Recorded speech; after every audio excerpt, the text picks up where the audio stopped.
પશ્ચિમ railway Vadodara police દ્વારા train મુસાફરોનો સામાન ચોરતી હરિયાણાની કુખ્યાત સાંસી ગેંગ સામે GCTOC હેઠળ કડક કાર્યવાહી કરવામાં આવી છે।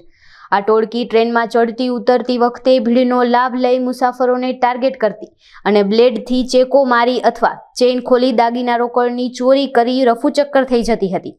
આ ગેંગ વિરુદ્ધ ગુજરાત, મહારાષ્ટ્ર અને કર્ણાટકમાં મળીને કુલ 26 જેટલા સંગઠિત ગુનાઓ નોંધાયેલા છે, જેમાં ગેંગ લીડર રાજબીર સિંઘ સહિત 5 આરોપીઓની ધરપકડ કરવામાં આવી છે।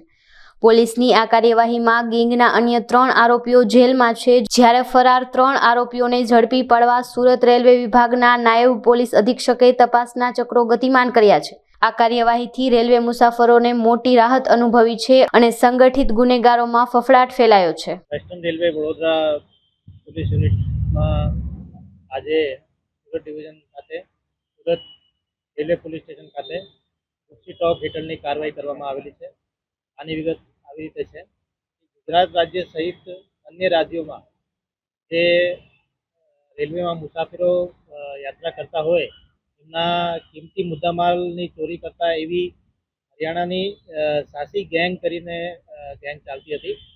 આ ગેંગના લોકો ખૂબ જ વ્યવસ્થિત રીતે પોતાની જે ચોરીને પૂરું કરવા એ સ્પેશિયલ ટેકનિક યુઝ કરતા, વિશેષ તરીકે લોકોને ફોલો કરતા।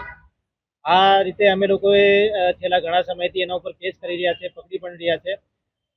એમના વિરુદ્ધમાં અમદાવાદમાં ટોટલ 12 ગુનાઓ છે અને વડોદરામાં પણ વડોદરા યુનિટમાં પણ 4 ગુનાઓ છે।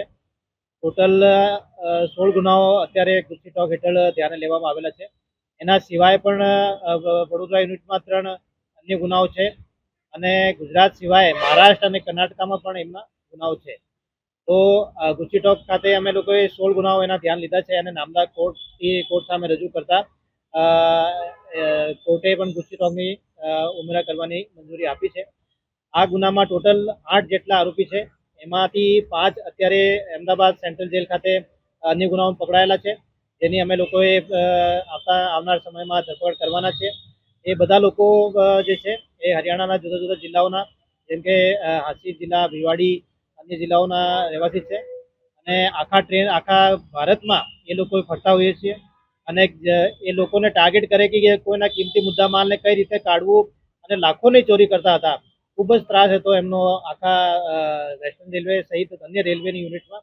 તો આ અંગે એક મોટી કાર્યવાહી અમે લોકોએ કરી છે અને સાંસી ગેંગનો અત્યારે ત્રાસ ઓછો થઈ જશે એવી અમે લોકોએ। એ શું કરતા કે એક જે સેકન્ડ એસી હોય યા અથવા ફર્સ્ટ એસી હોય અથવા એસી 3 ટાયર હોય, આમાં એ પહેલાં ટાર્ગેટ કરતા કે ભાઈ કોણ વ્યવસ્થિત ઘરના લાગે છે અને કેમના પાસે સારા બેગ હોય, બેગની એ ચેન ઉપર છરી મારીને એવી રીતે ચોરી કરતા કે સામાન પણ કાઢી લેતા અને યાત્રીને ખબર પણ નહીં પડતી કે આમાં કટ લાગેલું હોય। ઘણી વાર એવી પણ અમારી પાસે ઘટના આવી છે જેમાં લાખોના મુદ્દામાલ, કિંમતી મુદ્દામાલ, સોના અને ઘરેણાં ચોરાઈ ગયા અને યાત્રી પોતાના ઘરે જતા રહેલા પણ એમને ખબર પણ નહીં પડી કે એમના બેગમાંથી ચોરી થઈ ગઈ છે। આવી રીતે આજે સાંસી ગેંગના સભ્યો એ પોતાની એક વિશેષ એમો ધરાવતા હતા અને એ બધા ટ્રેનોમાં ટ્રેવલ કરતા હોવા યાત્રીઓને ટાર્ગેટ કરતા હતા અને ખૂબ જ જે મોંઘા કિંમતી મુદ્દામાલ તરીકે જે યાત્રીઓ સફર કરતા હતા એમના એ લોકોએ રેકી કરતા હતા અને એમને સ્પેસિફિક ટાર્ગેટ કરીને એના ઘરેણાને વડોદરા રેલવે યુનિટ ખાતે આ બીજો છે। પહેલા ગુનો સિગ્નલ ફળિયા ગેંગ જે ગોધરા ખાતે એક્ટિવ હતી એના વિરુદ્ધમાં કરવામાં આવેલો હતો। સેકન્ડ GCTOCનો गुनो सांसी गैंग विरुद्ध सूरत रेलवे पुलिस स्टेशन खाते दाखिल किया। सूरत रेलवे पुलिस स्टेशन का चोरी का हमने गुना ऑफेंस रजिस्टर किया था 16 दिसंबर के करीब। उसमें जब हमने इन्वेस्टिगेट किया तो सांसी गैंग के कुछ लोग हमें आइडेंटिफाई हुए जो आरोपी थे। इसमें हमने जब और डीप में इन्वेस्टिगेशन किया तो इनकी पूरी गैंग की डिटेल के बारे में पता चला। इस गैंग के 12 ऑफेंस अहमदाबाद डिवीजन में रजिस्टर है और 4 ऑफेंस सूरत डिवीजन वडोदरा डिवीजन में रजिस्टर है।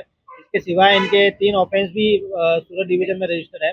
इस तरीके से टोटल उनके 19 ऑफेंस जब बने तब हमने GCTOC की रिक्वेस्ट प्रिंसिपल डिस्ट्रिक्ट कोर्ट में किया और उन्होंने हमें GCTOC का कार्रवाई करने की मंजूरी दी और उसमें हमने टोटल 8 आरोपियों जो सांसी गैंग के हैं उनके विरोध में GCTOC का ऑफेंस रजिस्टर किया है और ये सभी आरोपी हरियाणा के डिफरेंट जिलों से बिलोंग करते हैं और उनको अभी अहमदाबाद सेंट्रल जेल में हमने दूसरे गुनाहों के कामों में अरेस्ट किया और जुडिशियल कस्टडी में है। तो दूसरी टॉक के काम में बहुत ही जल्द इनकी अरेस्ट भी किया जाएगा और आगे की कार्रवाई भी की जाएगी।